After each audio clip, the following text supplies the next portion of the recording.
Welcome to the Over and Back Classic NBA podcast. I am Jason, and with me is Rich. Hello, Rich. What's up, sir? Not a whole lot. We're deep into the playoffs right now. We are. A lot of exciting things going on. 2019 playoffs. LeBron's not part of it, but we're still enjoying it. But it's been a while since we've been able to dive into our 50-plus games series, going through all the 50-point games in the NBA and ABA's past, and now we're into 1987, 1998, and there's a player here who has a lot of these. I'm not sure if you've heard of him, but go on. Mike Jordan? Mike Jordan. Yeah, North Carolina product, right? I believe so. I know that you only follow college basketball. Yeah, so that's once they get to the NBA, I just officially I don't care anymore. Yeah. He was good in Dean Smith's system, but sure. I don't know. Probably not, I guess when you take the with the reins off him, you could maybe he'll be able to do some stuff there here and there. But yeah, I'm not. Right. How did he end up? How did old Mike do? Because I remember he hit that final shot. At UNC, the game winner, and that was probably the highlight of his career. I'm guessing it's winning the NCAA title. Pretty much. In his sophomore year. Yeah, it was it. Okay, so that's good. It kind of ended there. That's the most you can do. Yeah, nothing really notable after that. Yeah, it's weird that you're the co-host of the show when you hate the NBA so much. Yeah, it's strange. I don't. Well, no, I didn't always, but now we're getting into the era that I did start hating it. Once I was born, 1987 was the year I was born.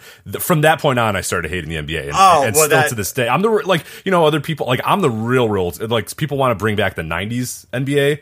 I want to bring back the 60s NBA only. Sure. And that's obviously. So this is going to be weird. I'm going to let you kind of handle this episode and all future episodes. But it's pretty good. But yeah, Mike Jordan, pretty good guy. Yeah. It's not a good human being, good player, I should say. Right. Well, yeah. Well, you don't know anything about that because you only know about his college Correct. career. Right. Seemed nice enough that it's odd. This hasn't come up before, but weird anyway.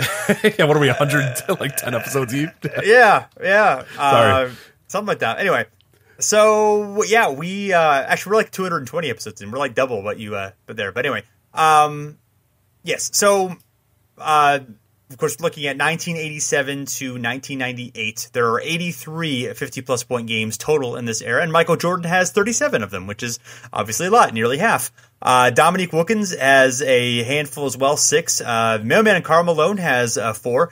If you look at the number of 50-point games in terms of total of all games, it is 0.6%. This is a bit of a boost from the previous era that we looked at, where they slowed down a whole lot from the late 70s into the mid 80s. We're going to get a boost here coming up in the next couple seasons. We'll dive into that, but the previous year, actually, both Dominique at age 26 and Michael Jordan at age 23 had their first 50-plus point games.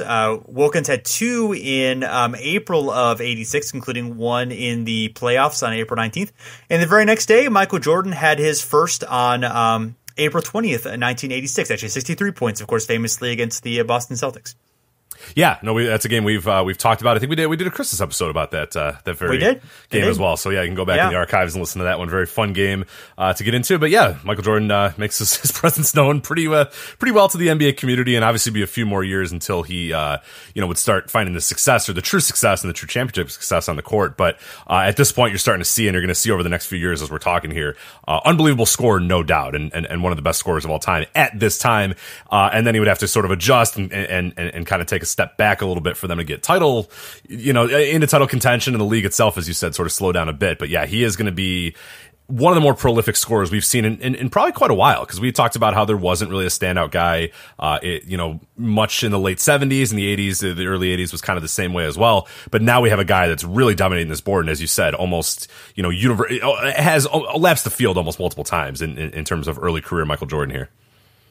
Yeah, absolutely. And, we talked previously in the early years of Elgin Baylor and Wilt Chamberlain, starting to really cross these thresholds and have these 50, 60, 70-point games. For a little while, it looked like it was almost going to be kind of close to even between the two, and then Wilt Chamberlain just obviously completely obliterated. It was a one-man show. But for a while, it was like, okay, there's these two, scoring threats, and they're kind of, they have this dual kind of thing going on. and it's kind of interesting. And this is the season where it's really the closest, 1987 that we're going into. But it ends up with Michael Jordan having 8, Dominique Wilkins having only 3. Jordan would have 8 50-point games in this season, which is the most of any player outside of Wilt Chamberlain at the time. Kobe Bryant, James Harden would later break that mark, and would average 37.1 points per game, which was the most since Wilt Chamberlain had 44.8 points per game in 1963. So, 25 seasons later, coming out here. Obviously, I think this is really the season where Jordan went from, being exciting and being, already and exciting a player to really starting to, have an argument for being the best player in the game and really launching himself onto that path. Absolutely, yeah. You look at, bringing the Bulls to up to 50 games, or 50 wins, I should say, as well. He wins, MVP this year as well. So it just it all comes together for him. And that scoring total, man, we talked about the most since Wilt. And Wilt obviously was playing a very different game and was a very different specimen on the court. Whereas Michael Jordan, in some ways, for all that he was great at and everything, all of his physical tools or whatnot, is not like a remarkably, you know what I mean? Like Wilt was head and shoulders, like both literally and figuratively among most of his peers. Whereas Michael Jordan's, yes, super athletic, but he's, 6'6", and has great athleticism, but still to be able to have that many points scored and be able to do all that, just being, kind of a shooting guard, small forward, I think is remarkable. And that's still a year where I go back and I look and I go, God damn, like he almost had, 37 points per game from that position in that era is just, it's pretty remarkable. Yeah, absolutely. And it really is, and that's a good point. Jordan obviously was incredibly athletic and was one of the best athletes, of all time, but not to the degree above everyone that Wilt was of his time. It's just a completely different conversation. Obviously he used those gifts, but it was something where, it was just, he did it in a completely different way. And obviously, it captures a lot of people's imagination and was incredible. I did want to real quickly though, because we talked about it a little bit in that 63-pointer we did for the Christmas episode. But yeah, this is the same season that Michael Jordan, or the season before, where Michael Jordan had broken his foot and really missed like almost all the season. And like you're talking about the sophomore year of this guy, he's 22 years old and he just breaks his foot. Like that should be a big deal. Like that should be something that's like, oh man, I don't know, this guy, he might. And there were taught, you can read some of the stuff at the time, and it's like, yeah, I don't know if this short guy's ever going to be the same he was. And we see him in that playoffs coming back from that broken foot, and we see, okay, well, this guy can still score. And so he jumps from, his rookie year, he has 28 points per game, which is pretty awesome for a rookie, not bad. Then the year, he gets hurt, he only 22 points per game, and now he explodes, as you said, for 37 points per game this year, and really now kind of puts himself on the map and basically says, I'm here, and get used to me because I'm going to be here for quite a while. So. Absolutely, yeah. And there were 13 total 50-plus point games in the season, which was the most since 1972. The first year with double digits since 75. And this is in a lower number of games because we still haven't gotten – we're still – we're still fewer teams than we did when both the ABA and NBA are in operation. There hasn't been expansion since 81, so we're not into the late 80s, adding the Timberwolves and the Heat and those teams. So it's still kind of in that reduced number of games type thing. So this is definitely a huge burst. And obviously Wilkins and Jordan are primarily the factors here. Wilkins has one on his 27th birthday on January 12th, 1987, if you want to give him a present. Jordan has, several in January and February of 87, and into March, he, one to highlight is March 24th, 87, where he has 56 points, 7 rebounds, and 8 steals, which ties the record for steals in a 50-plus point game with Rick Barry. He would later break that record. But in terms of other players who did so this year, Moses Malone, he has the final 50-point game of his career, 4 in total, and this was the first for the Bullets franchise since 1973 because he had, I believe, joined the Bullets in this season. And he was also the first to have, or not the first, but he joined the club of players with a 50-plus for 3 different franchises. Yeah, it's really interesting to see Moses too, and he's at 32 years old at this point too. So obviously still, a good player and still, a contributing player, but definitely on the downswing of his career. This is definitely not the peak Moses Malone that we had seen, a few years prior, but still, gets his final one. And I like that. Yeah, the first to do it, with, 3 different teams, which I found pretty interesting. I did want to note as well, February 26, 1987, Michael Jordan, he has 58 points. I was supposed to be born on that day, but for whatever reason, my mom said that she just kind of hung out in the house, and then eventually the next day went and, to the hospital. And I'm wondering if they were watching this game. Like, I wonder if my dad's like, no, you're good. Yeah. Like, it's all right. No. How long are the contractions? No, we got plenty of time. We're good. Like, the hospital's 3 blocks away. Like, it's not that hard to go. I got to imagine, maybe I'll have to ask him, was it this game, this 58 pointer from Michael Jordan that possessed him to say, you know what? We'll wait a little bit and see how it goes. All right. Fine. Yeah. There you go. And we talked about it earlier, but in terms of players who are new to the club, Sleepy Floyd, one of the more unlikely players to join this club, he has the 21st in playoff history. He's only one of 3 to have 10-plus assists in a 50-point game between 1976 and 2008. Also, the 80th overall player to cross that threshold. And he joins Bob Cousy, Billy Cunningham, Julius Erving, Roger Brown, John Havlicek, and Michael Jordan as players who had their first or only 50-plus point game in the playoffs, and this has not happened to anyone since. And is the 21st instance in the playoff history. This was out of, at the time, 332 total 50-plus point games. So.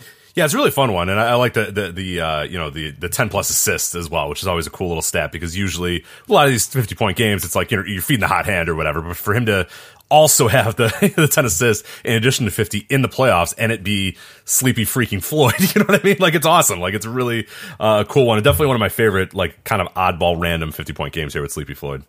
Absolutely. So going into the 88 season, it is more of the same pretty much from the previous year. We have 6 by Michael Jordan, 2 by Dominique Wilkins for 8 total. Those are the only 2 players to do so. And this is the first time since 1977 that no one new has joined the club. Jordan in December of 87 gets the 10th of his career already. So he's obviously blown by some records, and then later on in the season, he has 2 in the playoffs. In April of 88, April 28th, 88, and then in May 1st of 88. In fact, he had back-to-back in the playoffs against, shield your ears. Against the Cleveland Cavaliers fans. Shield your ears. Yes, yes. And I believe 88 was actually the year that he won MVP. It was not 87, because 88 was the first year that he didn't quite average the number of points, but I believe he won Defensive Player of the Year that year, and then won the MVP. Then Michael had it for a couple more years, and then Jordan, of course, would grab it again in the early 90s. See, I thought he got him both years. Am I wrong? Let me double check. He did. Yeah, 86, 87. He was sorry, that was Magic. Sorry, you're right. Yeah. Magic won that, and then the next year was Jordan. Okay. Another MJ, so. Yeah, he's got enough to. He's fine. Yeah, there you go. He's good. I'm sorry about that. That's all right. He probably should have won it. 37 points per game, probably should have won it. But that, it kind of came out of nowhere. I get it. It's fine. Yeah. Whatever. In fairness, Wilt didn't get it when he got 50 points a game. That's true. Okay, so that's fair. So sorry about that. Sorry for my because I don't follow this. I don't follow NBA past this point. Right. So I'm guessing out here. So that's yes. So 1989, it is all, well, not quite all, but most Michael Jordan. He has 6 out of the 8 that year. Dominique Wilkins does not have a 50-plus point performance. In fact, he's going to be a little while before he gets. So he did battle some injuries and other things during this time. But Alex English also does so at age 35, in fact, and he sets a record for the oldest 50-point score in history, which would last 12 seasons. And Clyde Drexler on January 6th of 1989, only 50-point game of his career. He had sort of interesting at age 26. That was the only one of his career, and it's kind of a little surprising on that list. No, definitely, yeah. And I was doing some looking, and like he's got 21 40-point games, so it's not like he wasn't a prolific scorer, because he absolutely was. But then, like when you talk about the high numbers, I mean, 45 plus, he's only got 3. He's got 2 games at 48, and then this one at 50. I'm not surprised at the amount of 40-point games. 21 sounds about right for me, but the fact that he never got over that threshold, never got to 50, except for this one time, I mean, that does kind of surprise me, given where he was and his stature in the league and the teams he played for. I was kind of taken aback by that, because it seemed like only one for Clyde. That seems a little low. Yes. So a few more Jordan highlights. He broke his record that he had tied the previous year with steals in a 50-plus point game. He had 52 points, 9 steals, and he also, later on in the season, in fact, in the playoffs on May 5th, 89, he had the 24th 50-point game in playoff history, and he already himself had 6 of those 24. And this is his only 50-plus point game where he actually fouled out. So, fun little fact there. Yeah, it's good stuff. Yeah, that's another, the 24th in playoff history, and then 6 by Jordan. So he's really shown himself as a dependable playoff scorer as well. And unfortunately, there was many of those series where he needed to do that just to survive. But help is coming, and help is going to get there. But at this point, still, it's kind of Jordan having to be the superhero for the Bulls, and we're seeing these. We're the beneficiaries of it because we're getting some really great performances here, and a ton of 50-point games from Jordan. Yes. So really, since Wilt, I would say, would you say that's pretty safe to say? Like the most, because as the guys we've kind of gone, like Kareem we kind of were surprised that he didn't have more. I mean, he's pretty much Jordan is the closest we've had since Wilt of like a consistent 50-point score, right? You would pretty easily, yeah. Well, I mean, we've had Kobe and Harden since that, but in terms of at this point in history, absolutely, right. He's a dominant. I mean, Barry a little bit, but Jordan's really obviously the one taking up that mantle. Worth noting that that loss in that playoff game against the Cavs actually came in a loss. So. There you go. See, Cavs fans, it's not all bad. I mean, not all bad. One time he lost. Mostly bad. Yeah, mostly bad, but not all bad. True. Oh, look, if you would have beat him, you just would have lost to the Pistons anyway. So, I mean, come on. It's just holding off the inevitable. Fair point, I guess. Maybe not. I don't know. Brad Daugherty could have D'd up Bill Laimbeer. Maybe. I don't know. Yeah. So, 1990, interesting year in terms of this, a much wider range of players than usual. Yeah, it was kind of remarkable here. So this is the first season with 3 60-plus point games, which I should mention as well. Since 1963, we had 9 of them. So that year had 9 of them. This year only had 3, of course. A big reason for this potentially is the NBA had grown from 23 to 27 teams in the 80 and 90 season. So we have obviously a bunch of new teams coming in. You got your Hornets, your Magics, your Heat, these sort of things. The Timberwolves, of course, can't forget about the old Timberwolves. But can't forget about them. No, definitely not. And then so I don't know if that played a part in it. I mean, there was 12, total 50-point scores. So, possibly it did. But, it's kind of interesting. And one guy I think we want to talk about here is Dale Ellis, who I always enjoyed his career as well. So he played the first 3 seasons off the bench in Dallas, behind Rolando Blackman and, Mark Aguirre, before he was traded to Seattle for Al Wood. And that year, then he went from a 7.1 point per game score, obviously, sailed behind the bench there, all the way to 24.9. He won most improved in, 1987 as well, that year. And then we always talk, I think we have talked about this game before, but if not, this is a good time to do it as well. Classic as SI kind of puts it here in the vault here, so from the May 4th, 1987, SI, they talk about the revenge series for Dale Ellis, because the quote here is, after making 2 free throws to seal game 2 for Seattle and end with 32 points, he was quoted as saying, "I feel like I was treated wrongly by Dallas coach Dick Motta. This is my opportunity to slap him and slap him hard. That's what I did with my free throws." Pretty good stuff there. Dick Motta, though, who was, not to be lying down, Dick Motta will definitely say something back to you. He says Dale Ellis couldn't have beat out Rolando Blackman if he had been here 10 years. Ooh, nice. Ellis then had 43 and 14 in game 3. The Sonics 1 and 4. So, I would say Dale got the last laugh, potentially, but, pretty fun back and forth there. Dale Ellis became the first player in NBA history to complete, 2 4-point plays in one game in 1988, which is a pretty remarkable achievement all time. I hope he got a plaque for that one. That's pretty cool. Peaked at 27.5 points per game in his only All-Star season in 1989 and was 3rd team All-NBA that year as well. So good for him. He set the NBA record for most minutes played in a game when he scored 53 points in 69 minutes, which is a nice little total there, out of a possible 73 for the Supersonics in a 155-154 quadruple overtime loss to the Bucks on quintuple overtime. The Bucks lost to the Bucks November 9th, 1989. I apologize about my dog. He does not like the Supersonics at all.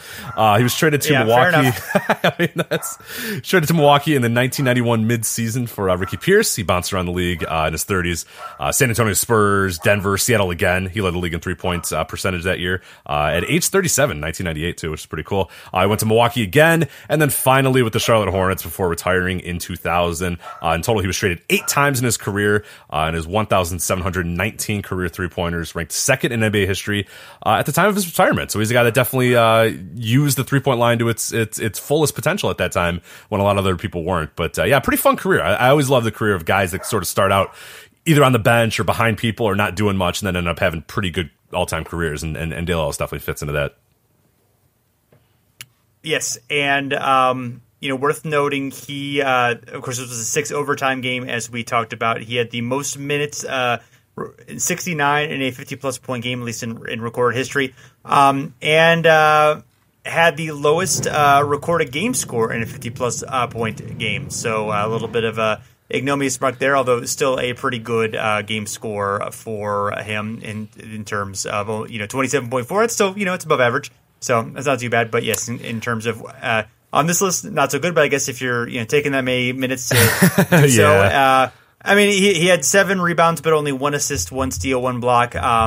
Shooting percentage wise, didn't do too bad because of but yeah, that's sort of. You got to try to not get an assist in a 6 overtime game. You know what I mean? Like, you got to kind of luck into one, right? Like, where you're just like, all right, like, I guess not. But this game's always remarkable too, because if you do any play index search for like minutes per game or minutes played, like, you immediately are just like, damn it, Dale Ellis guy. Like, you can never, like, if you're like, oh man, LeBron played this many minutes in this game, and then you do a play index search and it's always Dale Ellis. You're like, damn it, I forget about that game. Yeah. Like, 6 overtime. Like, come on, like, there's no way. Come on. I think Sam Perkins is right up there too, right? I think he played in that game, and he played something like 65 minutes or something where you're like, God damn it. Like, Right.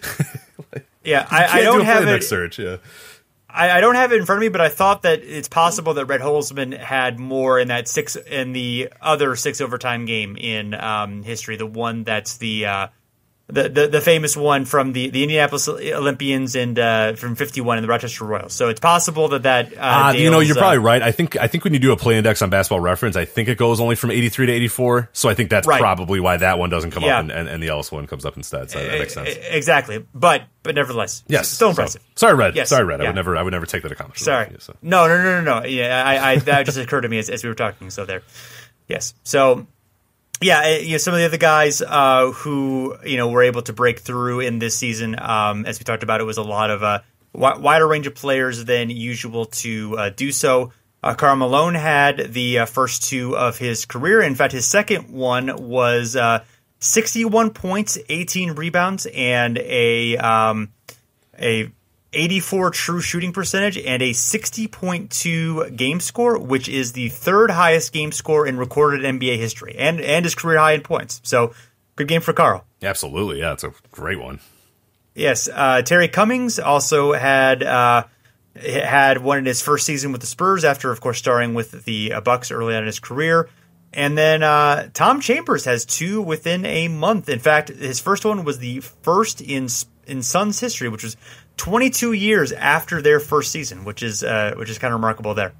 Yeah, I was surprised by that as well, that you would think the Suns would find their way in. And it's not like they were a bad team either, and they had some pretty good players along the way, but yeah, to never have a 50-point game, until Tom Chambers does it in 1990 was kind of surprising to me. But yeah, as you said, February 18th, he has 56, and then comes back, a month or so later, March 24th with 60 there, so 2 for Tom Chambers in this year. But yeah, I was always a fan of Tom Chambers. I always like it. He was great in video games too, because he would, like, there's a game, I forget which one it is. I want to say it's Jordan Bird, or it's one of those like titles that, and basically Tom Chambers can just dunk from anywhere, because like Larry Bird's good at 3, so he can shoot a 3 from anywhere, and like Michael Jordan's good at like a bunch of stuff, but Tom Chambers, you just hit like the shoot button, he just dunks, and it's pretty awesome. It's just not unlike Tom Chambers though. That's kind of what he was pretty good at. But yeah, if you do want to have some fun as well, look up Tom Chambers highlight videos. I think people kind of forget how much of a ferocious in-game dunker he was too. It's pretty awesome.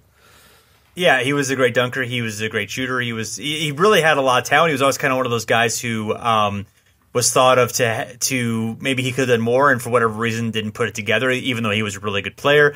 In fact, he's one of only 2 eligible players, along with Antoine Jameson, with 20,000 or more career points not elected to the Basketball Hall of Fame.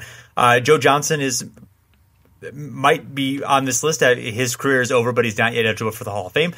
And then if Jamal Crawford scores 586 more career points, he would also possibly join them as well. So that's an interesting list there. And he's kind of a guy, I don't know if we've talked about him on the different Hall of Fame shows we've done in terms of guys that we've talked about, maybe they should be in. But yeah, he definitely feels like a guy who you could maybe make a case for.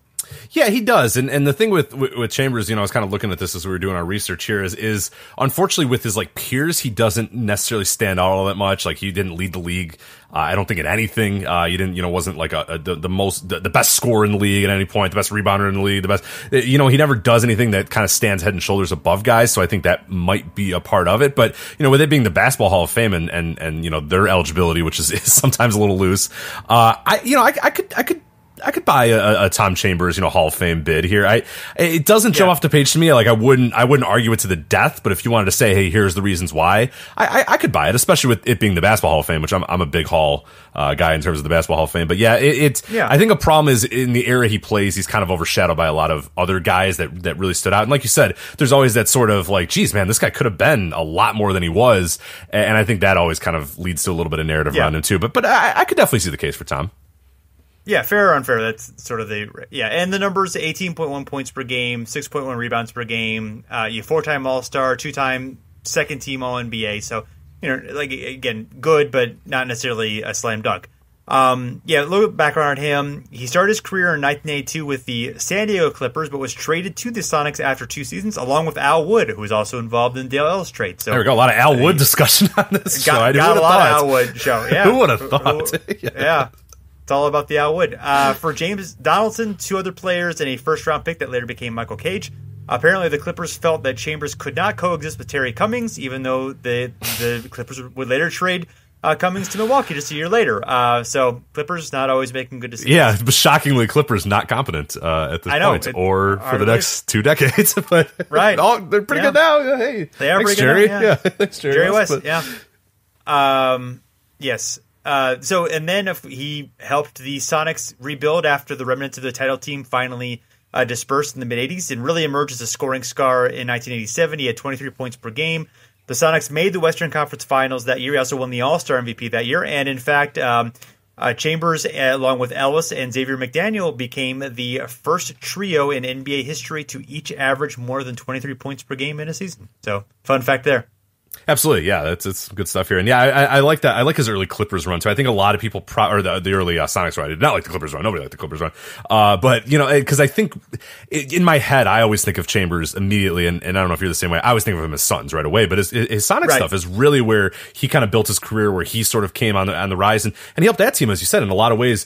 Part of the building block that ended up getting them back on track, after that title team, and ended up, kind of leading them to what we would see in the 90s, where the Sonics were a contender and were, a power there out there in the West. So I always liked that his career had those 2 different parts there, where you have the Sonics part and then you have the Suns part. Obviously, there were a few other stops along the way at the end of his career, but those are kind of the 2. But I think everybody sort of leads to the Suns one right away. But yeah, he had a pretty awesome career in Seattle as well.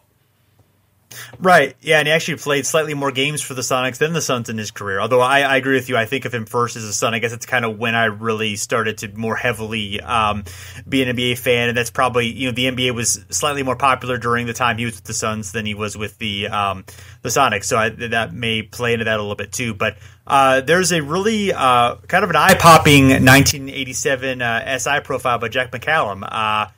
Some fun quotes here. His former teammate Gerald Henderson once called Chambers the most selfish guy I ever played with.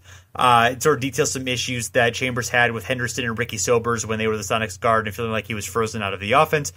Chambers has a couple interesting quotes. I've always been the talented kid who doesn't have to work hard.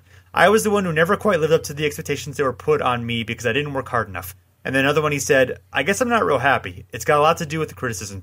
I have to put on this crust. I have to be the hard guy. It's the only way I know to protect myself. I strike first. They don't hurt me. So definitely talked a lot about how about, he was just kind of a guy who, not like a bad guy necessarily, but just a challenging guy. You get some Rick Barry reminders there about the guy who kind of says the wrong thing or, maybe sometimes doesn't mean it, but just sometimes and is a little bit of a hard guy to be around and play with sometimes. Although, it wasn't like he was universally hated or anything, but he was just sort of like, Tom kind of thing.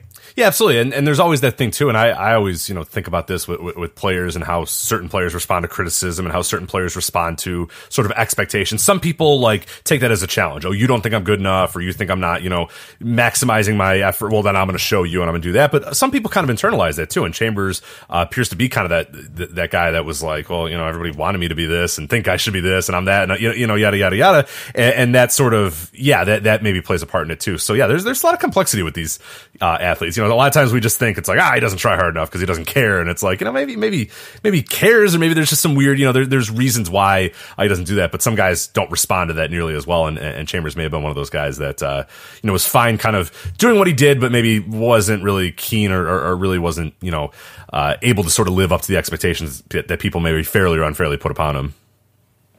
Yeah, absolutely. And, what's interesting is, this year, something that right after this year, he would, of course, he'd already done that. I was thinking of the profile. Right after that, he would, as we talked about, make history by becoming the first unrestricted free agent and signing with the Phoenix Suns, and was part of some tough Suns teams with Kevin Johnson, Jeff Hornacek, who, in fact, they upset the champion Lakers in the 1990 playoffs. And I kind of forgot this, but he actually stuck around as a sixth man in the 93 team, of course, when Charles Barkley came there and led them to the finals. So I'd forgotten he was with the team that long, but even kind of carved an niche there, and then ended up playing a couple years with the Jazz in his home state, and spent 1 year in Israel before ending his career with brief stints with the Hornets, and one game ending his career with the 76ers. Yes, so nobody remembers those, but that's fine. Yeah, we always, and I think that the 93 run does sort of help the reason why I kind of think of him as a Sun right away, because I do remember watching those games pretty intently as a kid, and he was still pretty good. He would come off the bench and be this kind of instant offense guy the Suns had. I mean, and that is a remarkably talented, that 93 Suns team. If you go back and look at the depth of that roster and the guys they had, it's like, man, if Jordan didn't exist, that team, man, they easily could have won a title. But it's just, of course, Jordan existed, so sure. It didn't quite happen. But one that probably doesn't get its credit nearly as much as they should, because that is an awesome team. Yeah, and I bet now you might be wondering, well, okay, it took the Suns 22 seasons to have their first 50-point game. What is the longest amount of time between a franchise's debut and its first 50-point game? Ooh, I'm interested. Are you going to do it? Come on, give me. I'm gonna tell you. It is the Hornets who in their, I guess the Hornets Bobcats. So the Charlotte franchise, not the New Orleans franchise, which by the way is not confusing at all. So it took 26 seasons for Kemba Walker to become the first in franchise history to have 50. We're skipping a year because of the gap between the old Hornets and the Bobcat Hornets. So yes. So and the Grizzlies have not done so thus far. They are 24 seasons in, so they have a chance to break that record. And the Suns are tied with the Timberwolves for 22nd overall. Kevin Love was the one who managed to break that record. A few other notable ones: the Dallas Mavericks took 15 years. The New York Knicks took 13 years. The Royals Kings franchise took 11. The Nationals and 76ers franchise, and also the Pistons, those two franchises each took 10. So, and then a few who did it very quickly: the Cavs, Nuggets, Lakers, and Pelicans all did so in their first season. So. And I guess the Pelicans at the time were the Hornets. Which, again, not confusing. So, not confusing whatsoever. Definitely makes all the sense in the world. Yeah, that's the Hornets one. That's pretty bad, man. Given now that franchise. Yeah. I guess. I mean, you would think that maybe one of the other.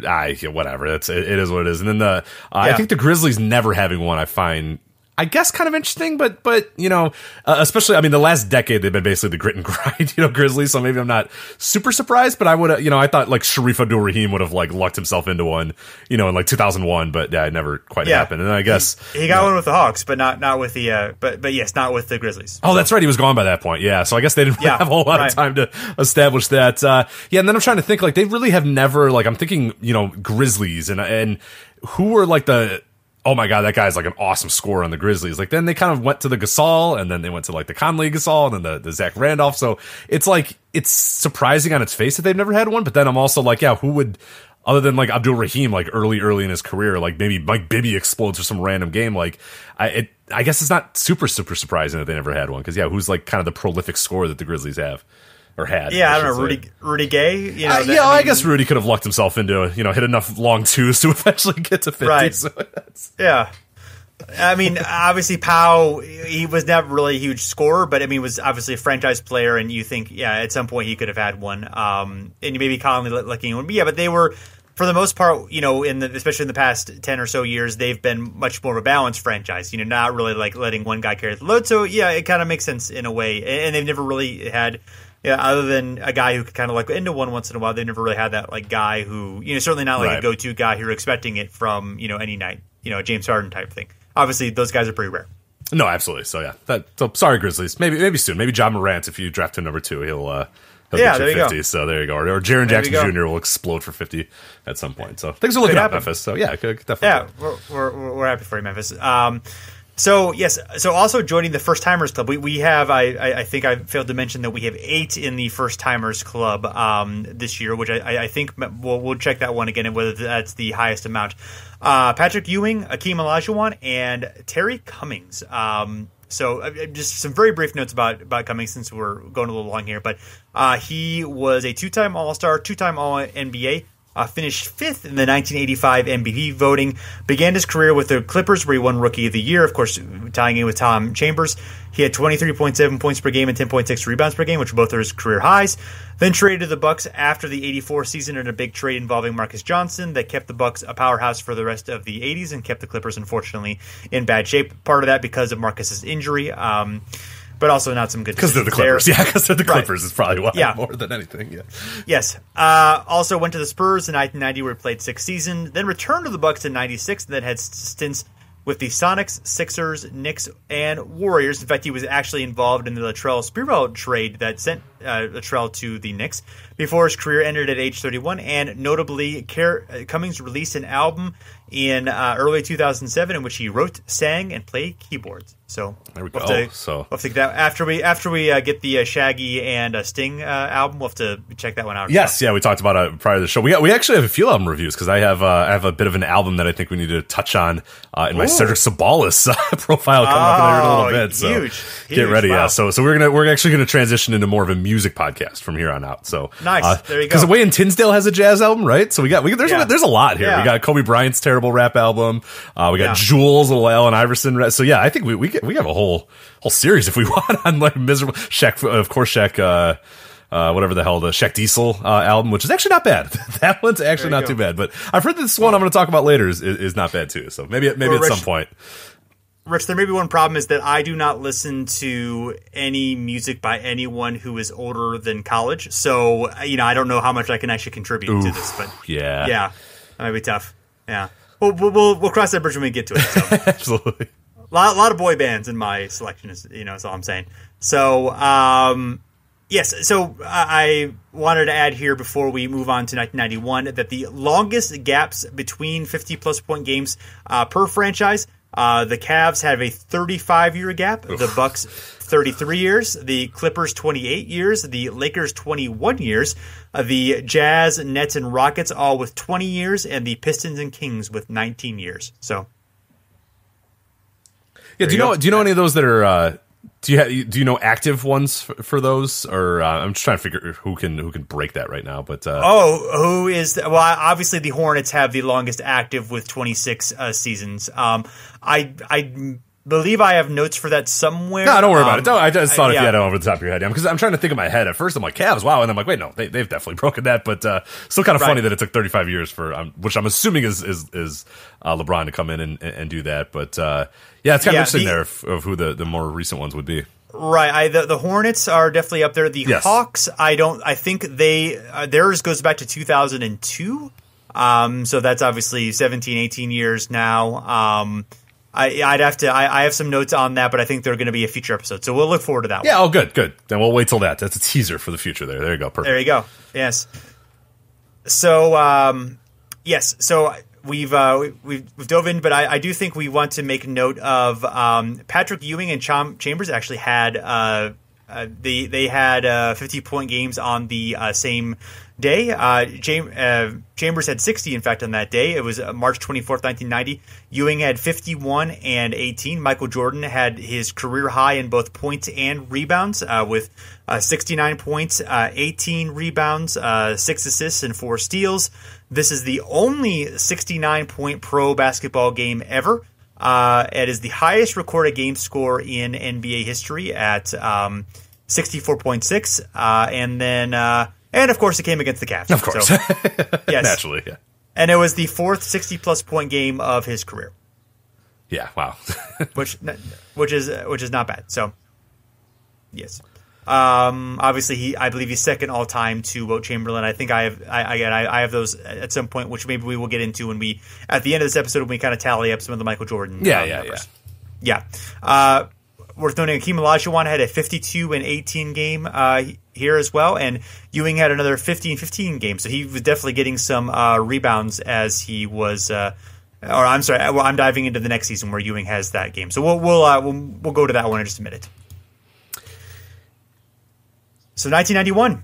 Yeah, so this is an interesting year here because we have 6 50-point games. We have 2 by Bernard King. Hello, Bernard King. Where have you been? It's been 6 years after his last one. I think pretty remarkable, too, to have him come back. And is obviously, some famous games as well because it is after so many, trials and tribulations for Bernard to have him come back and score 50 is pretty remarkable.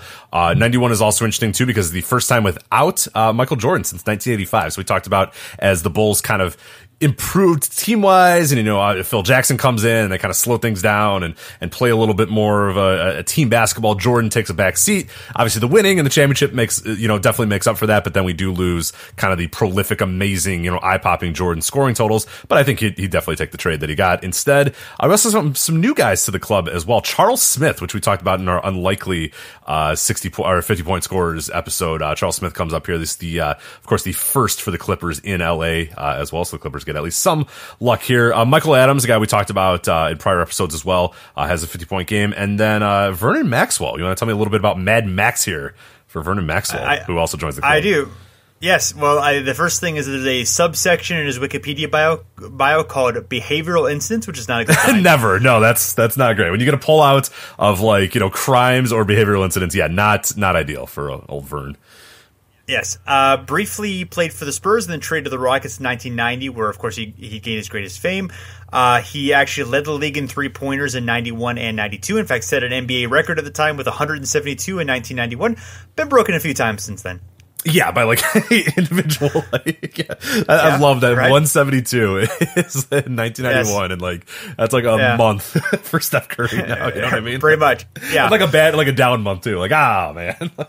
Yes. He had 51 points on January 26, 1991. He is among only 9 players in NBA history to score 30 or more in a quarter. The others are Klay Thompson, Kevin Love, George Gervin, Carmelo Anthony, David Thompson, Wilt Chamberlain, Michael Jordan, and Kobe Bryant, who has done it twice.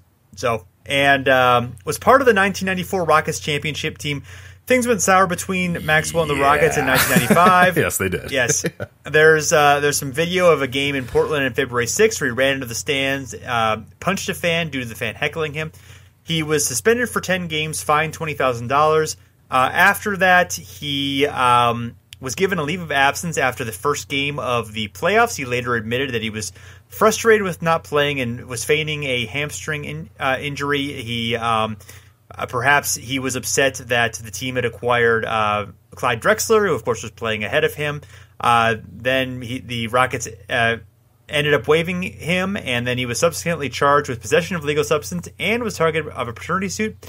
But then next he went to Philadelphia. There's a New York Times article from September of '95, which is kind of interesting.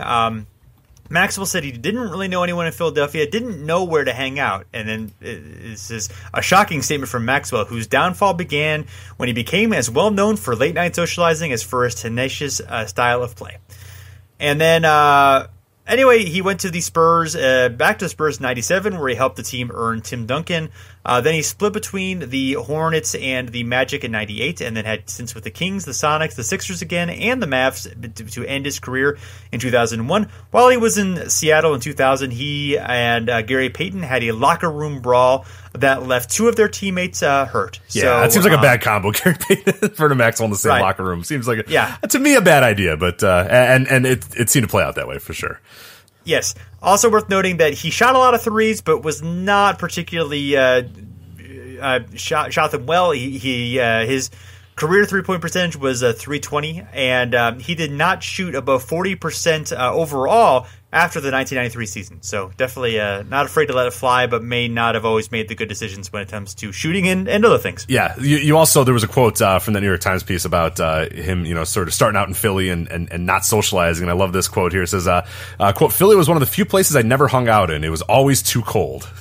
Is Philadelphia known for its I mean, New York, New York, right. Chicago, anywhere. Yes. It's obviously a cold city, but yes, of all the cities to I don't know why Philly in particular. Well, it's really cold in Philly. Never knew it had that rep as being it's like Fargo, North Dakota for the Maxwell. So. I guess, yeah. Well, there you go. A few other notes. Patrick Ewing and Charles Smith both had their 50-point games on the same day. That Ewing did that for both of his 50-plus point games in his career.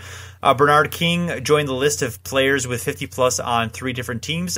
We mentioned that Moses Malone did it, but also Rick Barry had done it previously, and Wilt Chamberlain did it previously. So it is a bit of a bigger list than we initially said.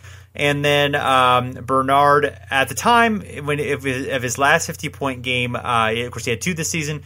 The second one, he was the second oldest in history to score 50.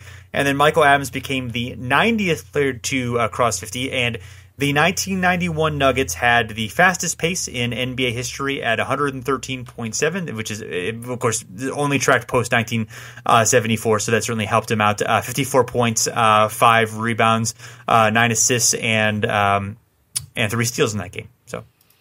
That's a fun team. Yeah, fun team to watch too. If you ever get your chance to watch one of those Nuggets games. I mean, it's not winning basketball all the time, but it's fun. No, it was definitely not winning basketball because they I think they went 21 games, right? They were pretty bad. They were terrible defensively. They were better that second season. I think 90 was the year they were terrible. 91 they may have been better. I might be mixing that up a little bit, but they weren't quite as bad that season. But, they're the team that people wrongly were like, these Phoenix Suns, like the D'Antoni Phoenix Suns, there is no D, they don't play D, and it's like, no, actually, compared to pace, they do play pretty good defense. This team did not. This team was score because we're going to score right back. It's all, let's do that. But they weren't shooting, which is a weird strategy when you're not shooting threes. You're just because they didn't. You would think that too when you look at that team. You're like, oh, dude, they're probably shooting tons of threes. No, if they were shooting a bunch of long twos and a bunch of they just wanted to go, man. They didn't really feel like wasting even an ounce of effort on defense. But man, they were going to try to score on you. It's a very fun to watch that team play. Absolutely. So 1992, it is another. We're back to Dominique and Michael Jordan. We only have 4 in this season. 3 by Jordan, 1 by Dominique. Dominique's is the final of his career. He had 8 total in his career. And Jordan had a 56-point game with 5 rebounds, 5 assists, and 4 steals. The 25th in playoff history at that point. So, and he had almost a third of them. So, pretty impressive there from Jordan. Yeah, absolutely. And then looking at 93, we have 6 by Jordan that year. So he's definitely picking up the pace again in these 50-plus point games. And we have 3 players who are new to the club.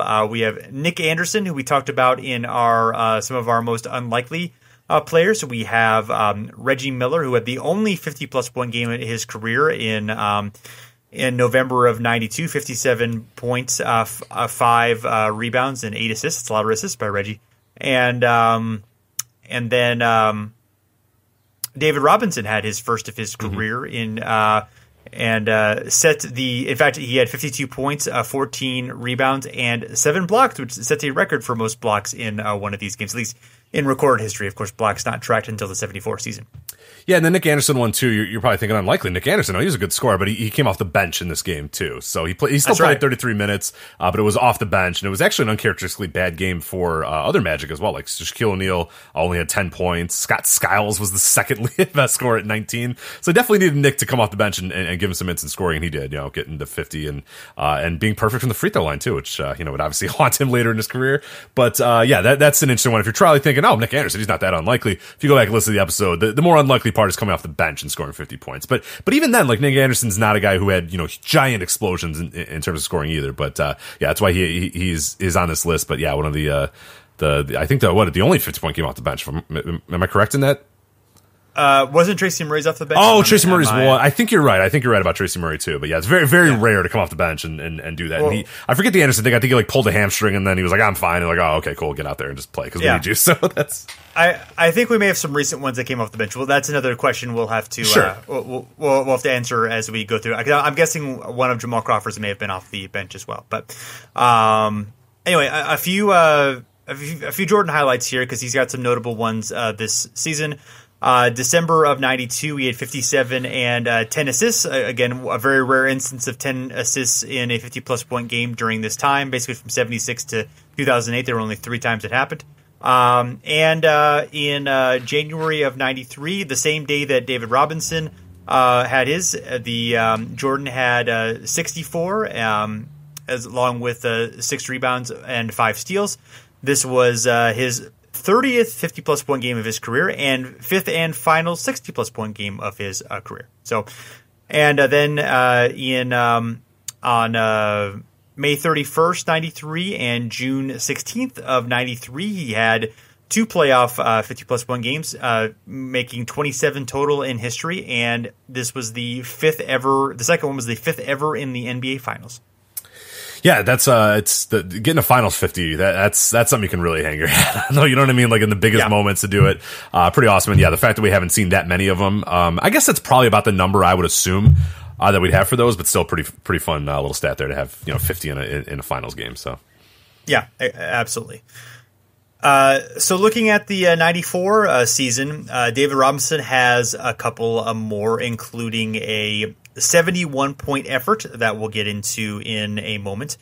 New to the club, we have Shaquille O'Neal, who has the first 50 of his career, obviously if it's the first time. He had 53 points, 18 rebounds, and only had 3 total in his career, which I don't know if we'll table this one until later on in his career to kind of discuss how it seems, odd that a guy who's known for being so dominant only had 3 of these in his career. Of course, he was dominant in other ways as well, but just sort of interesting there. And then Charles Barkley had the first of his career. We talked about this one earlier where he never had one in the regular season, but had one in the playoffs, the 28th in playoff history, and how unusual that one was. And then David Robinson, 71 points, pretty remarkable, becomes the oldest player with 70. Of course, he was only 28 years old, so not really that old. The 4th player to score 70 in a game, along with Wilt Chamberlain and David Thompson and Elgin Baylor.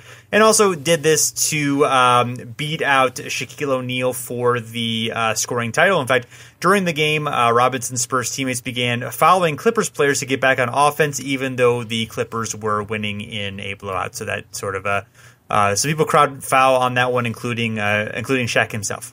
Yeah, which I get, but I kind of love unabashed, like, a total team effort to try to get a guy. We talked about, the Thompson, 70-pointer a few episodes ago. I like that too. So I'm all in favor of just like unabashed, like, throwing away whatever the hell the team basketball is and wins and losses or whatever just to get a player a bunch of points in the final game of the season. For whatever reason, I enjoy that. I probably shouldn't enjoy it, but I do enjoy it. So fine by me. I don't care. All right. Fair enough, Rich.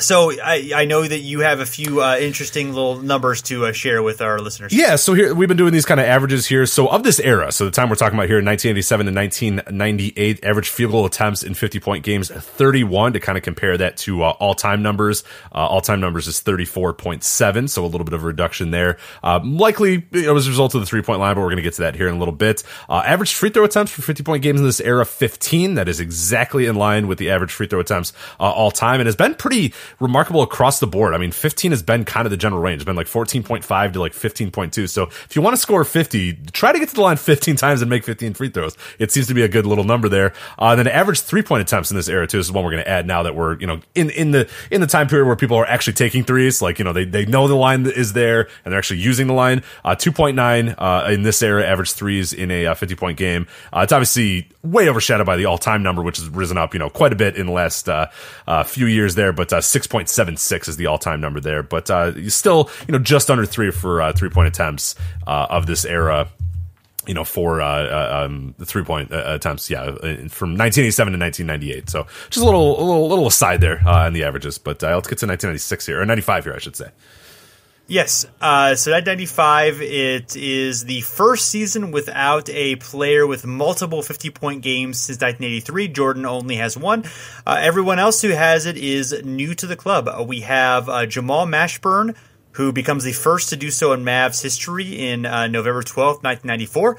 Jim Jackson follows him with 50 just 14 days later in November of 94. And you might be asking at this point, well, how frequently do we have teammates with 50-plus in the same season? And it has happened, not super frequently, but it has happened, well, I guess we'll just go through and you can decide whether it's frequent or not. So, we have Elgin Baylor, Rudy Reluso, and Jerry West in 62. Cliff Hagan and Bob Pettit for the Hawks in 62. Wilt Chamberlain, Jerry West for the Lakers in 69. John Brisker and Stu Johnson for the Pittsburgh Condors in 71. Zemo Beatty and Willie Wise for the Utah Stars in 72, who did 2 days apart. Charlie Scott and Julius Erving for the Virginia Squires in 72, although by the time Irving actually had it, Scott had left the Squires for the NBA, so I don't know if this one counts, but we're going to count it. No, I'm counting. Yeah, let's count it. All right, fair enough. Yeah, there it is. All right, there it is. We're keeping it. George Gervin and Larry Kennan of the Spurs in 1980. Larry Bird and Kevin McHale in 1985. They actually had it 9 days apart. And now, of course, Jamal and Jim Jackson for the Mavericks, 14 days apart. Willie Burton and Dana Barris, we're both going to talk about here in 95, also did so for the 76ers. Klay Thompson and Steph Curry in 2015 did it 12 days apart. C.J. McCollum and Damian Lillard for the Trailblazers did it 10 days apart. And Steph Curry, Klay Thompson, and Kevin Durant all did it for the Warriors this season, 2019. And Curry and Thompson did so 5 days apart. Yeah, good stuff on that thing. And I'm sure that helped Jamal Mashburn and Jim Jackson with an indelible bond that could not be broken by anything. And the Mavericks, of course, stayed together forever and ever and led to many great playoff successes. Except for everybody fucking hated each other and they all wanted to go away. But, we're going to blame... Yeah, we're going to blame Jason Kidd. I mean, I'm sure Mashburn.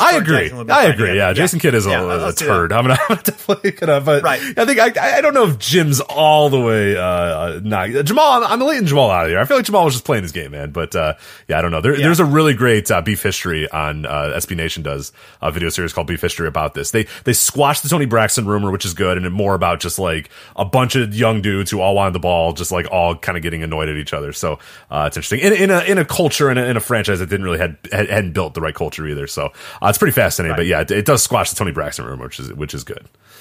All right, there you go. So I'm breaking my illusions about what caused their. I was trying to make a Tony Braxton reference. It didn't work out very well. So let's just move on.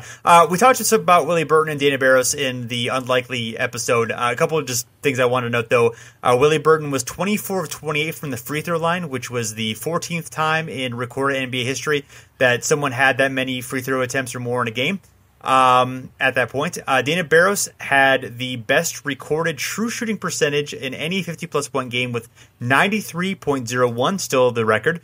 And he was the 100th player to cross the 50-point threshold. So, fun times. Absolutely. Also, I added to this list would be also Glenn Rice, who had 56 points and became the first player for the Heat to break 50. So.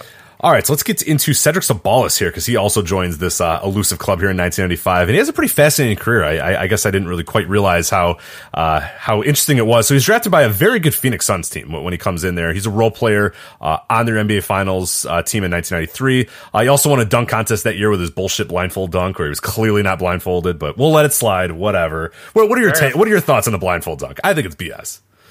Honestly, it's been a while since I've seen the It's BS, Jason. So I need to just go Rich, with it. I'm willing to go with you on that. It's BS, Rich. Because he does the fake if his first attempt is like nowhere near the rim. He's like, oh, I can't quite see it, and then the next attempt's like perfect. It's like, get out of here, you Cedric. Yeah. Anyway, you phony. Yeah, you jerk. In 1994, he's dealt from Phoenix to LA for a 1995 first round pick, which ended up being Michael Finley. So pretty interesting there. I grabbed a quote from the LA Times article talking about the trade, and they said because the Suns are expected to contend for an NBA title, they welcome the opportunity to add what could be a high first round pick within the next few seasons, while also cutting the $9 million Ceballos has coming over the next 4 seasons, especially with a huge payout earmarked for Danny Manning next season. So I don't know if that quite worked out for the Suns, title contention in 1994 and after, but you got to pay Danny Manning, so I get it. But 2 good seasons with the Los Angeles Lakers, including an all-star berth, but eventually traded back to Phoenix in a deal involving eventual Lakers playoff hero, Robert Horry, who obviously was not doing well in Phoenix at that time and throwing towels at Danny Ainge, so he was your hero at the time, I'm sure. Yes. So this is weird. Rich, this is weird because, we all know about my feelings about Danny Ainge, but I also really don't enjoy Robert Horry. Yeah, I wonder. I hate both of them. So I know, I hate both of them. I don't know who to choose. I just wish they'd both be sucked into a black hole and I never have to hear from them again. I'm going to pick player over management, but it's a tough one for me. I think what helps is that Horry has been kind of gone. Right when he hip checks, Steve Nash into the scores table, I'm picking Horry. Yeah. Right after he hits that another stupid game winner, I'm picking Robert Horry. But in 2019, because Ainge is still out and about and talking and almost making trades, but not quite making them, I'm probably going to pick Danny Ainge, so I'm with you on that. But it could change by the year, depending on what Horry does. But anyway, Ceballos had some issues while he was with the Lakers, including missing flights. He disappeared from the team for a while. He was eventually spotted boating during this time. He said it was personal reasons why he was out. The Lakers did not really enjoy that. He returned to the team eventually, but he was unanimously stripped of his team captain status by everybody else on the team.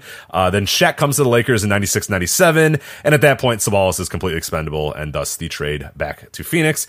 And then Ceballos bounced around the league and the world. Are you ready?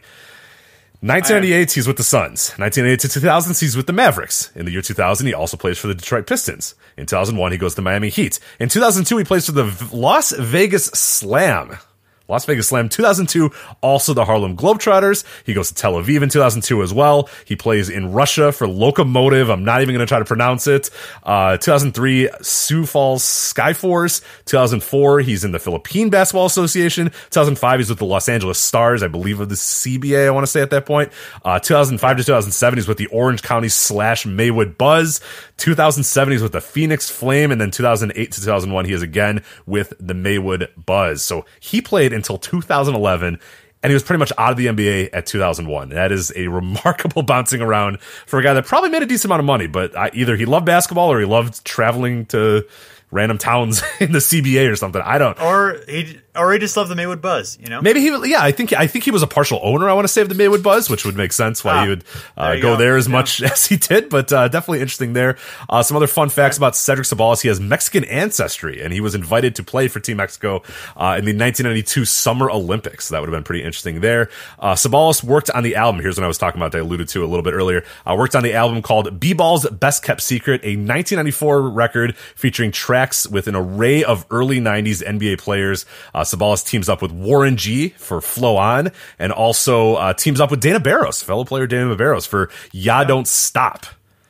Ya Don't Stop. So you want to hear the track list of this B-Ball's Best Kept Secret, which you are absolutely having to listen to. Yes.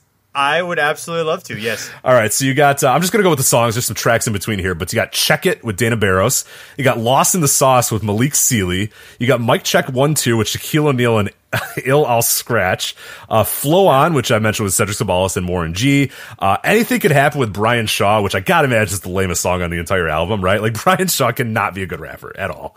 But, no. And the album track, Anything Could Happen, leads me to believe that that's probably the case as well. You got Something to Groove To with Chris Mills, which I guess that's a pretty close one. What the Kid Did, of course, Did is spelled with 2 D's because it's with Jason Kidd and Money B. Funk in the Trunk with J.R. Ryder. All Night Party with Dennis Scott, another contender for lamest song on the entire album. Livin' Legal and Large with Gary Payton, which is kind of a good one. And then, as I said, the final track of the album, Yeah Don't Stop, with Dana Barros and Cedric Ceballos. Jason, we have to review this album at some point. I just cannot wait. So I will try to get it. I don't know if it's on streaming services. I don't know where it is, but I need it and I have to have it. Two more fun facts here. Yeah, someone's got it and they need to send it to us or rip it or something. I will pay for it. If maybe I'll go to my local. Nah, they probably don't have it. But anyway, two more fun facts on Cedric Ceballos here. Appeared along with Shawn Marion in the 30th season of The Amazing Race. Are you an Amazing Race guy? More than any other reality show, probably, but it did not. No, I don't really watch it. Yeah, I don't think I've ever watched it. But it's kind of like, I mean, it's a fun concept. I theoretically would watch it, but it's been on for 30 years and I haven't really watched it. So right. Like, probably not going to happen. Yeah. I always see like highlights and I'm like, oh, that looks interesting, and I'm like, I'm not going to watch that. Get out of here! Like, I don't have time to watch that shit. Exactly the same way that I feel. I'm like, ooh, it's like Cedric Ceballos and Shawn Marion getting in a cab and trying to traverse like Tel Aviv, and I'm like, I don't care. Like, all right, and then for. I don't know why. Some inexplicable reason. I don't know if this is true. Ceballos says it's true. I guess it is. Why would he lie about this? He says that when LeBron James signed with the Los Angeles Lakers this last offseason, he called Cedric Ceballos and asked for permission to wear number 23 in the purple and gold, which, nice on LeBron, I guess, but like, I would just assume that it's fine. You know what I mean? Like, right. Maybe a nice courtesy to call Cedric and ask, but you could probably just take it. It's not that big of a deal. So I probably not. No, it's not in the rafters. Like at first, I was like, did they retire Cedric Ceballos' number? They didn't. So he was just being. I guess no possible way. Yeah. He just went to the Los Angeles Lakers like jersey page on Basketball Reference. It's like, I'll just make sure. He's always trying to be nice. I get it. Let's be nice. Yeah. So makes pretty cool. I get it. Anyway, a little quick thing about this, too. 1995 is an interesting year because it was the shorter three-point line. They experimented with the shorter three-point line. And the question is, did that shorter three-point line help with the explosion of 50-point games in this year, or jump, we should say, on 50-point games? And I would say it appears so in a way. So there's 7 50-point games in 1995, and the average threes made in those games were 3.8. So if we compare that to the prior 5 years, so these are averages made in 50-point games. We go all the way back to 1990, 0.9. So only 0.9 three-pointers made on 50-point games that year. 1991, it's 1.8. 1992, 1.25, a little bit of a jump in 1993 at 3.1, and then 1994 only sees 1 three-pointer made in 50-point games. We jump all the way to 3.8 in this 1995 season. So definitely feels like it played a part, and looking a little bit into the future, just to kind of get an idea of how different and how unique 1995 was. 1996, 2.2 is the average threes made per game on a 50-pointer. So again, 1995 does stand out there. 1997, 3, and then 1998, 2. So it definitely was. And then really until the early 2000s when three-pointers started to get a little bit more into favor and the game started to speed up a little bit, is the only time we really see it match this 1995 number. So I don't know directly if it does, but guys were definitely, in 50-point games, they were utilizing the three-pointer more than they had in any of the years prior, and what they would do, in the years, coming up in the future as well. So I think it definitely did help. Yeah. I mean, it definitely makes sense, and a lot of these are driven by that. So that, of course, we're dealing with this small amount of data here, so sometimes it's hard to know what the trends mean. But it is interesting to see. At least it certainly helped for this season, although not quite as much in '96. There's two things that you would normally think would lead to more of these games would be, of course, the shorter three-point line and the fact that there was expansion this year with the Raptors and Grizzlies being added to the league, but only 5 this season, so a bit of a dip from before. We do have one from Michael Jordan. We do who continues on here. We have 2 new players to the club. We have Alonzo Mourning with his only 50-plus point game, and then Mahmoud Abdul-Rauf, who was, of course, best known, I think, unfortunately best known for being the center of some controversy when he refused to stand for the national anthem. Just unfortunately that, I think his stand was perfectly fine, but unfortunate that it became something that defined him rather than his great play, which was awesome. He was totally, and he kind of, I think a few years ago when Phil Jackson was still president of the Knicks, he kind of made an offhanded comment about him being kind of comparable to Steph Curry, which people sort of thought was him undermining Steph Curry. But he was a really great player. I mean, he was really fun to watch, and he was a really good shooter, good ball handler, just a good guy to really enjoy watching. And was had a short career, but was definitely a good contributor while he was around. Absolutely, yeah. It is unfortunate that that controversy kind of is the only thing people might know him from, and not any of his play.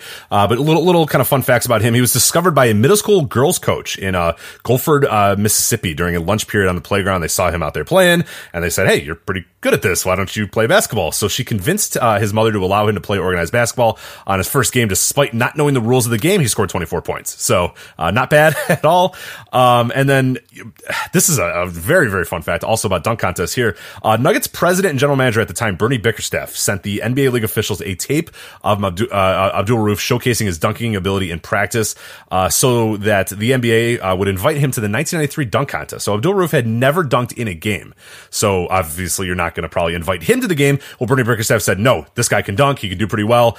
So he was actually included in the 1993 NBA dunk contest. Unfortunately, he finished second to last, so maybe he probably should have stayed home. I think he did beat out Elliot Perry, though, which is bad, who was at the NBA draft lottery just yesterday. Yeah. I look at the team and I'm like, is that Elliot Perry hanging out in the draft? And, he did not bring Lux to the Phoenix Suns, though, unfortunately. But or no, he was with the Grizzlies, right? Isn't he? He did, yeah. So he brought great luck. So Elliot Perry brought great luck. Never mind. I'm sorry. Yeah, sorry, Elliot Perry. But, So some other stuff about Abdul Rauf, his free throw percentage of 95.6 in 93-94 is the third highest season percentage in NBA history, just behind Calvin Murphy, who had 95.8 in 1981, and Jose Calderon, who had 98.1 in 2009.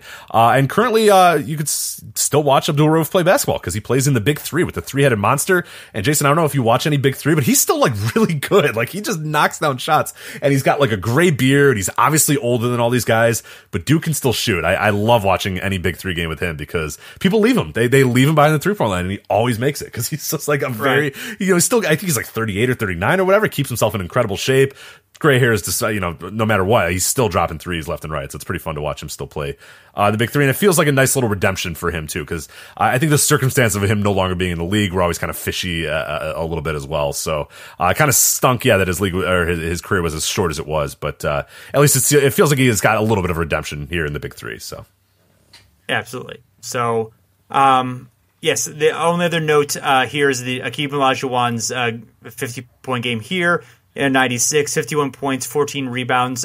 This was 6 years between the first and last 50-point games of his career. Only 2 in his career, which maybe a slight surprise, I guess, in terms of things, although he had such an all-around game. Going into 97, kind of Jordan's last big gasp in terms of 50-point games. In fact, the final 3 of his career here, or I guess his Bulls career. He's gonna show up a little bit later, but we're not gonna dive into that until our next episode.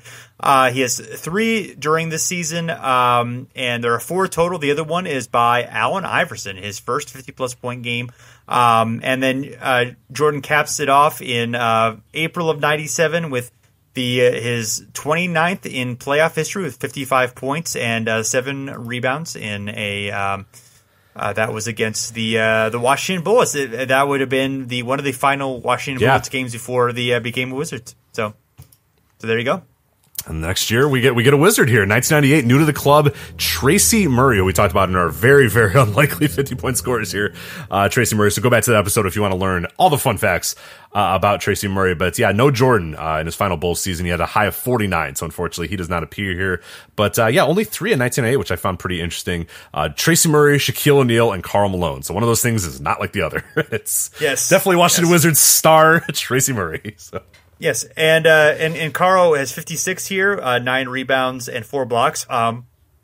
He is 34 years old, almost 35. He becomes the oldest to score 55 or more in his career until Kobe's 60-point game in 2016. So, fun little fact for Karl Malone. Absolutely, yeah. Yes.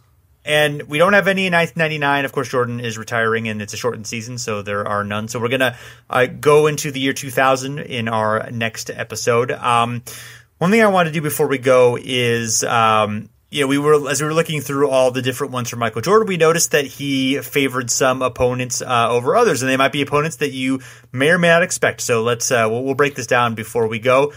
He had 6 against the Cavaliers, 4 against the Knicks, 3 against the Celtics, 3 against the Pistons, 3 against the Bullets, 2 against the Trailblazers, 2 against Philly, 2 against the Nuggets, 2 against the Suns, 2 against the Magic, 2 against the Heat, 2 against the Bucks, 2 against the Hornets, original Hornets, I guess, and then 1 each against the Nets, Pacers, Hawks, and Lakers.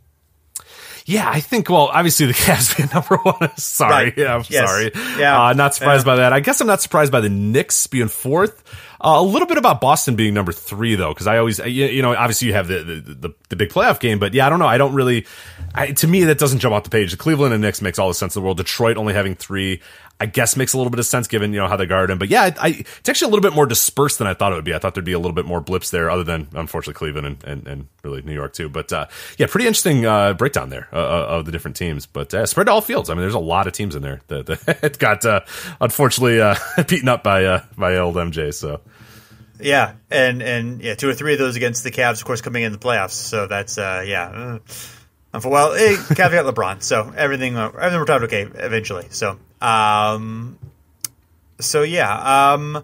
let's see. I want to look through and see if there's anything else in the notes that would apply here, but I think we've got pretty much everything covered. Hopefully, everyone's enjoying our look at 50-plus point games in NBA history. It's always fun to dive into this and learn a lot of fun things as we're going here. So anything else, Rich? No, I think that's it. Yeah, it's a fun little exercise here to, a lot of times on this show we try not to like really focus on, guys like Michael Jordan or whatever, because it's like, you probably know most about him, but, you know a lot about him, but I think it was still pretty interesting to kind of dive in just how prolific of a scorer he was at this time too. And we get some interesting guys in here as well. And I think the 3-point line is definitely helping that. It's starting to kind of smooth the curve out a little bit where you're getting kind of random dudes getting 3-point, or getting 50-point games here. So I think this is a time where we get maybe our most surprising in terms of like guys like a Willie Burton and your Dana Barroses and even your Tracy Murrays or whatnot. But pretty interesting time all told. And yeah, I enjoyed this episode a lot.